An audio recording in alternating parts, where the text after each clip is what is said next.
place in these, where they're going to start moving these athletes around. They're starting to do it now. Hadi and Dexter switch.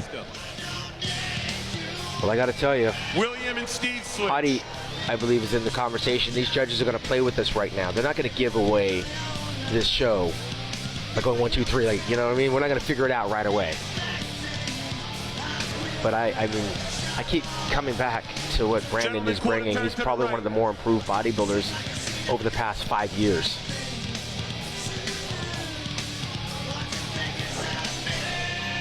This is a pose which really Brandon dominates tonight in his quarter turns. He's got so much depth through his hamstring and his thigh. He's got that upper body, he's got that mass, that shoulder, he's got that.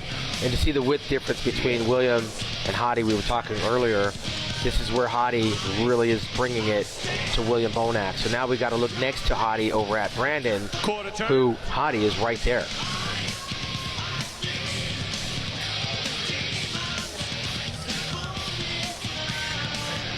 Hadi's lived up to my expectations, seeing him in the flesh, as well as, you know, pictures and videos, etc. And let's go back. He was a 212 athlete. Progressed, moved up, came into the open class, made a massive impression. You want to hear something crazy? Dexter Jackson started out his career as a bantamweight. Wow. He's a full-fledged 230-pound bodybuilder now and has an Olympia trophy, 9 Arnold Classic championships, 29 victories coming from the bantamweight division.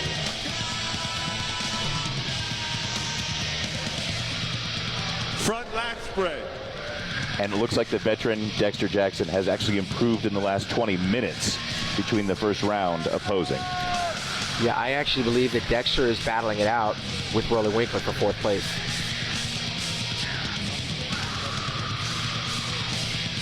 But at the moment, guys, it looks like first and second look like it's between potentially Hadi and Brandon. That's where I'm at. I was going to say that just before you said it, which would then leave William as the odd man out fighting for that 3rd place spot.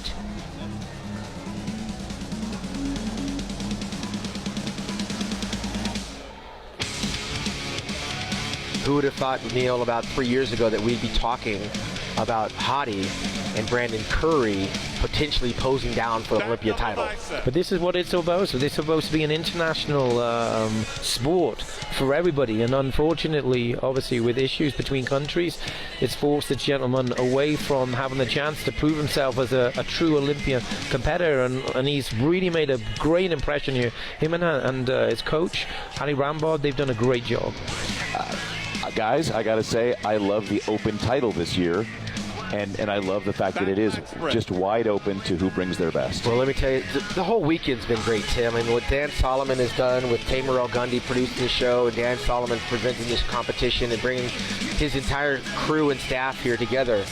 This is probably one of the most memorable Olympias that we've had in a long time, not to mention it's historical in nature. Crowning of a new Mr. Olympia, which we witnessed a year ago with Sean Roden defeating Phil Heath.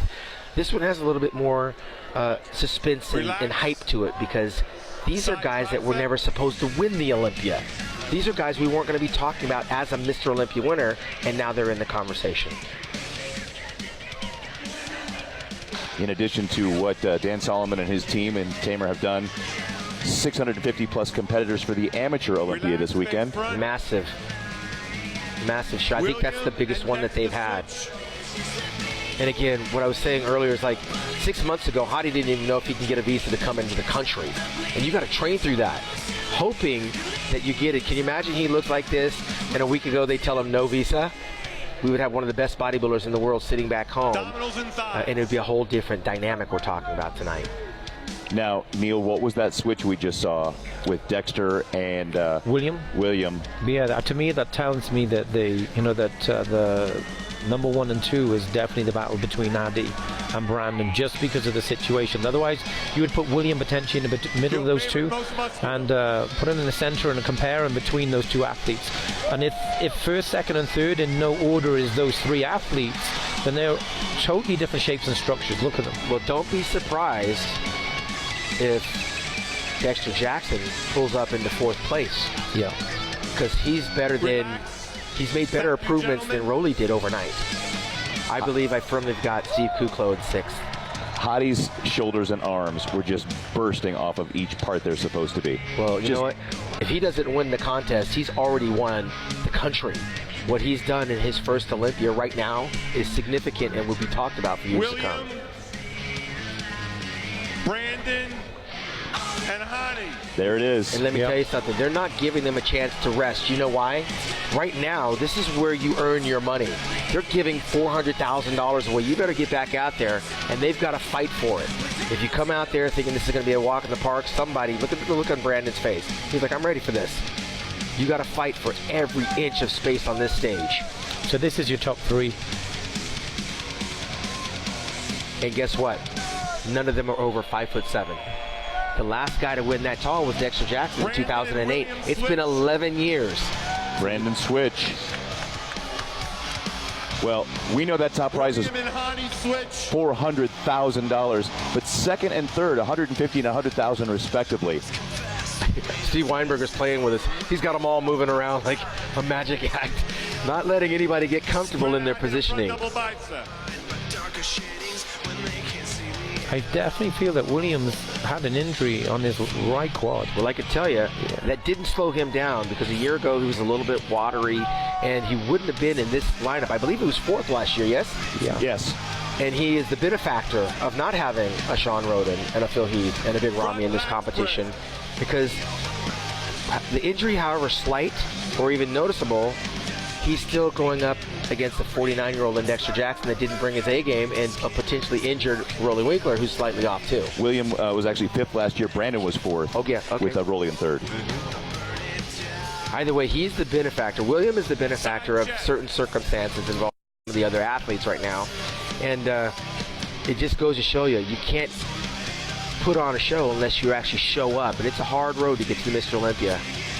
William was 4th last year. Roden, Heath, Rolly Winkler, William Bonner. Correct. Thank you for correcting that. William is making note of how big his arms are. They are big, but the judges can see that. Calm down, William. One of William's best body parts is his arms, and he was definitely making sure the judges were noticing. You see they keep inching closer to him. There's a reason for that. The closer you are to the judges, the more three-dimensional you look.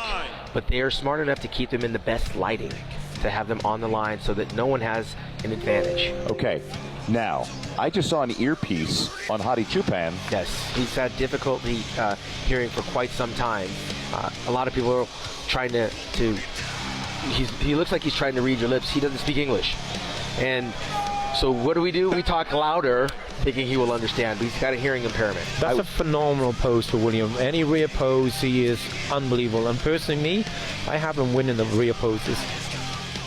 And you can see that his glutes are very tight. But this is where he loses it. He just doesn't have the width, and that's the genetic thing. Hadi and Brandon are killing him on this lat spread. And they're getting worked. And they should. This is what we paid to see. We want you guys to fight it out. That's why you have to practice, practice, practice. Long before you get here, you'll notice some guys start to shake. It's because they didn't practice the posing. It's the hardest thing to do when you're watching your carbs. When you're doing extra amounts of cardio, you get lightheaded very easy. So you have to do this at home when no one's watching, so that when you get here, it's easy. And Steve knows. He's had put some of the world's best bodybuilders through these poses, so they're trying to buy time, and Steve's like, let's go. And they should. Work for it. There's the vacuum. Oh. Hadi's the only one that can pull off that vacuum. And you'll notice the bodybuilders are posing slower. They're trying to buy some time.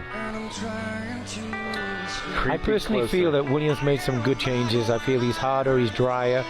But at the same time, Brandon's made some good improvements. I think Hadi's very similar, which shows consistency.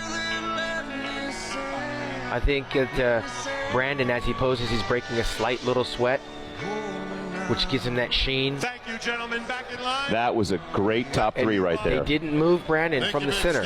That's something important to note. I've been there with Lee Haney and Dorian Yates and Ronnie Coleman.